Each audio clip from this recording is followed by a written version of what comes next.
بسم اللہ الرحمن الرحیم۔ شوہر ہمیشہ اس عورت کی عزت کرتا ہے جو مشکل وقت میں سہارا بنے، کیونکہ شادی کے بعد مرد کی اپنی بیوی سے کئی امیدیں وابستہ ہوتی ہیں۔ دنیا کے محلات دیکھ کر اپنے آپ کو چھوٹا مت سمجھو، کیونکہ امیر اور غریب کی قبر ایک ہی ہوتی ہے۔ عورت 20 سے 24 سال کے درمیان خوبصورتی اور جذبات کا نگینہ ہوتی ہے۔ اس کے خیالات پاکیزہ ہوتے ہیں، اس کی خواہشات اونچی ہوتی ہے۔ عورت کو 25 سے 29 سال کے درمیان ایسے گھر کی تلاش ہوتی ہے جہاں اس کی محبت کا چاند ہر طرف روشنی بکھیرے، اس کی شاخوں سے ایسے پھول کھلیں جو ویرانوں کو بھی روشنی فراہم کریں۔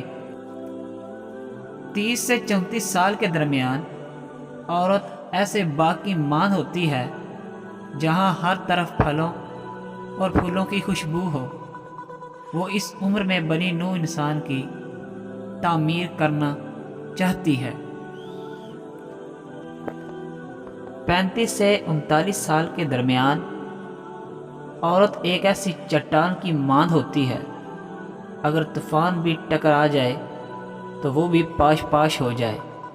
اس کے حوصلے اس قدر بلند ہوتے ہیں، وہ اپنے پھولوں کو کامیابی دے کر دنیا فتح کرنا چاہتی ہے۔ 39 سے 50 کے درمیان عورت کی زندگی ایک ایسی کتاب کی ماند ہوتی ہے جس میں دکھ، تکالیف اور خوشیوں کے گہرے تجربات ہوتے ہیں۔ یہ اپنے پھولوں کو وہ روشنی دینا چاہتی ہے جو منزل کا صحیح تعین کرے۔ کامیاب انسان وہ نہیں ہوتے جس نے زیادہ علم حاصل کیا ہو، بلکہ کامیاب وہ ہے جس میں شعور اور بیداری ہو۔